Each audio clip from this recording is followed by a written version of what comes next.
వర్గ గౌరవ ఎమ్మెల్యే గౌరవనీయులు శ్రీ గాలి భానుప్రకాష్ నాయుడు గారిని కోరుకుంటున్నాము.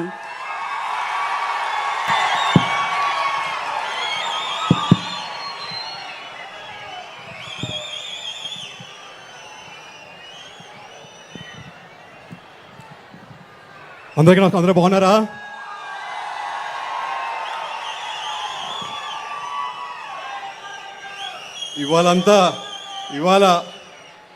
ఇవాళ మన నగరికి విచ్చేసిన గౌరవ ముఖ్యమంత్రి వారు నారా చంద్రబాబు నాయుడికి మనందరి తరఫున స్వాగతం పలకడం నా అదృష్టంగా భావిస్తా ఉన్నా. అందరూ గట్టిగా ఒకసారి సారి కోసం తప్పట్టు కొట్టి స్వాగతం పలకండి.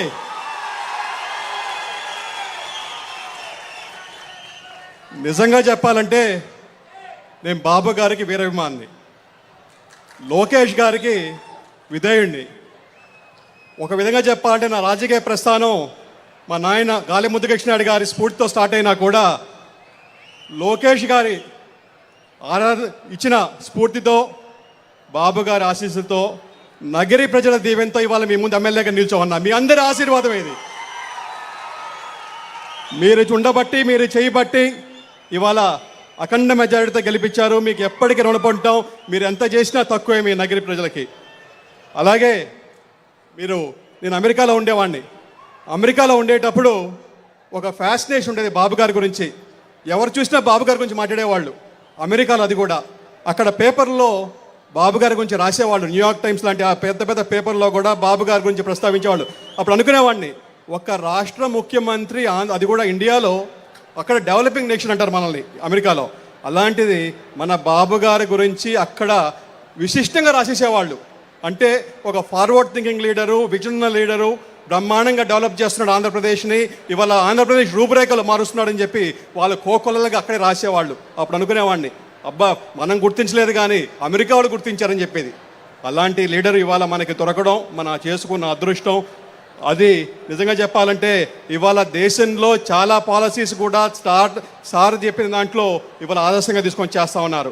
నిజంగా చెప్పాలంటే ఎడ్యుకేషన్ రిఫార్మ్ తీసుకున్నామంటే ఇవాళ మన దేశ విదేశాల్లో చాలామంది పట్టభద్రులు పోయి మంచి లైఫ్ లీడ్ చేస్తున్నారంటే ఆ రోజు సార్ పాలసీ ఒక దిశానిర్దేశం ఇచ్చింది. ఎందుకంటే చాలామంది వందల కాలేజీలు ప్రైవేట్ సెక్టర్లో పెట్టి అందరికీ చదువుకునే అవకాశం ఇచ్చారు. కాబట్టి ఇవాళ ఎక్కడ చూసినా కూడా ఇంజనీర్లు ఉన్నారు, డాక్టర్లు ఉన్నారు.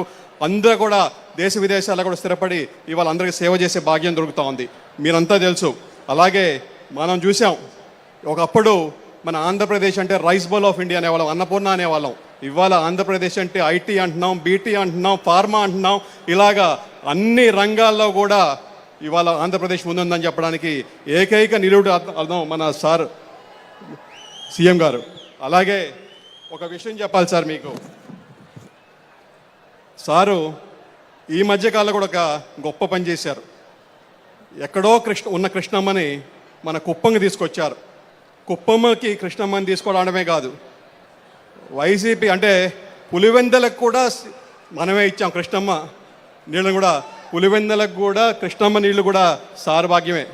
సార్ మా నగరికి కూడా కృష్ణమ్మని తీసుకురావాల్సిన అది మీ వల్లే సాధ్యం సార్. అది మీరు చేస్తేనే అవుతుంది సార్. అది అలాగే మన నగిరిలో ఇందాక సార్ అడిగారు, మనకున్న సమస్యలేంటి, మనకున్న ముందున్న అవకాశాలు ఏంటని. మాకు అన్నిటికన్నా పెద్ద అవకాశం కోసల్ నగరంలో మాకు ఆల్రెడీ ఇండస్ట్రియల్ ల్యాండ్ అక్వైర్ చేశాం సార్. ఒక 2500 ఎకరాలు అక్వైర్ చేశాము. ఇంకొక 2500 ఎకరాల దాకా చేయొచ్చు. అంటే 5000 ఎకరాలు మనం కోసల్ నగరంలో రెడీగా ఉంది సార్. అక్కడ 100 కిలోమీటర్ల లోపు 2 ఎయిర్పోర్ట్లు ఉన్నాయి, 2 సీపోర్ట్లు ఉన్నాయి, 2 హైవేలు ఆనుకొని ఉన్నాయి సార్. ఎక్కడ కూడా నాకు తెలిసి 3వ ఎయిర్పోర్ట్ కూడా రాబోతా ఉంది. ఇక్కడ నుంచి బెంగళూరు పోవాలని కూడా 2.5 గంటే. ఎక్కడా లేదు ఇంత జాగ్రఫికల్ అడ్వాంటేజు. అది కాకుండా మన నగిరి నుంచి వేలాది మంది రోజు 100 బస్సుల్లో అటు రేణిగుంట కానీ, ఇటు చెన్నై కానీ, ఇటు అరకోణం కానీ పోయి పనిచేసుకుంటూ వస్తున్నారు. వాళ్ళకి కానీ ఇక్కడే కానీ ఉపాధి చూపించగలిగితే ఇక్కడే పనిచేసుకునే ఉండే భాగ్యం కూడా కదులుతుంది సార్.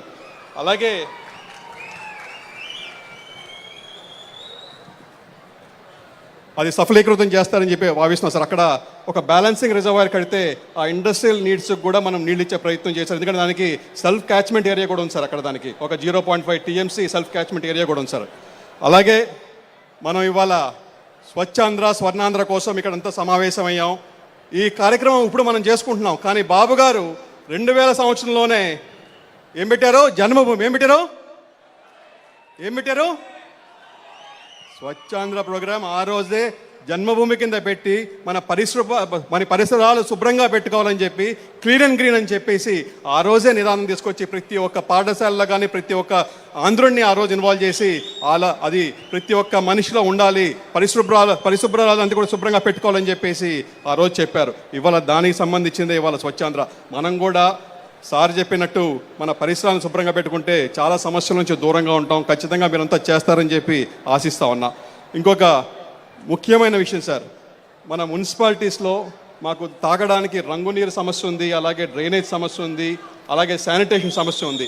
ఈ సమస్యలను కానీ ఖచ్చితంగా మనం కానీ ఒక సొల్యూషన్ అంటూ తేగలిగితే ఈ ఏరియా కూడా క్లీన్ అండ్ గ్రీనే కాదు, నిజంగా చెప్పాలంటే అంటే ఇక్కడ ఉన్న నగిరిలో ఉన్న వాళ్ళ జనాలంతా కూడా చాలా మంచోళ్ళు. ఏమంటారబ్బా మీరంతా మంచోళ్ళే కదా? ఖచ్చితంగా మిమ్మల్ని ఆదర్శంగా తీసుకుంటారు. మీ వెంట నడవడానికి ఎప్పుడు రెడీగా ఉన్నారు. మీరంటే చచ్చిపోతారు సార్. ఇంతమంది నేనేమి డబ్బులు ఇచ్చి రమ్మల్లా ఒక పిలిపిచ్చా, ఇట్లా మారిగా గౌరవ ముఖ్యమంత్రులు నగరికి వస్తున్నారు, మీరు రావాలి అంటే ఎంతమంది వచ్చారు చూడండి సార్ మీకోసం అని. దీనికి ఇంతమంది బయట ఆగిపోయినారు సార్. ఇప్పుడు ఎంతమంది ఉన్నారు అంతమంది. మీ సెక్యూరిటీ వాళ్ళు కొద్దిగా టైట్ చేశారు సార్. ఇంతమంది వచ్చారంటే కేవలం మీ మీద చూపిస్తున్న వెలుపుకునే మనం అందరూ గట్టిగా జై చంద్రబాబు అనండి ఇంకోసారి. థ్యాంక్ యూ అన్న. మీ అందరికి కూడా ధన్యవాదాలు. జై హింద్, జై Chandrababu. Thank you very much sir. మరి సభను ఉద్దేశించి ప్రసంగించాల్సిందిగా చిత్తూరు పార్లమెంటు నియోజకవర్గ సభ్యులు గౌరవనీయులు శ్రీ దగ్గుమళ్ళ ప్రసాదరావు గారిని కోరుకుంటున్నాము. అందరికీ నమస్కారం. గౌరవనీయులైన ముఖ్యమంత్రి గారు శ్రీ నారా చంద్రబాబు నాయుడు గారు, అలాగే గవర్నమెంట్ విప్ థామస్ గారు, అలాగే కలెక్టర్ గారు, ప్రెసిడెంట్ గారు, మన డిస్ట్రిక్ట్ ప్రెసిడెంట్ గారు, మన చైర్మన్ గారు, స్వచ్ఛ భారత్ చైర్మన్ గారు, తర్వాత మన ఇన్ఛార్జి మంత్రి గారు, అలాగే మన సురేష్ కుమార్ గారు, మీ అందరికి కూడా మరి ఒకసారి నమస్కారం. ఇప్పుడే మన ఎమ్మెల్యే గారు చెప్పినట్టు ఈ నియోజకవర్గంలో ఉన్న సమస్యలన్నీ ముందుకు తీసుకొచ్చారు. సో ఈ సమస్యలన్నిటికీ సొల్యూషన్ చూస్తూ ఉన్నారు.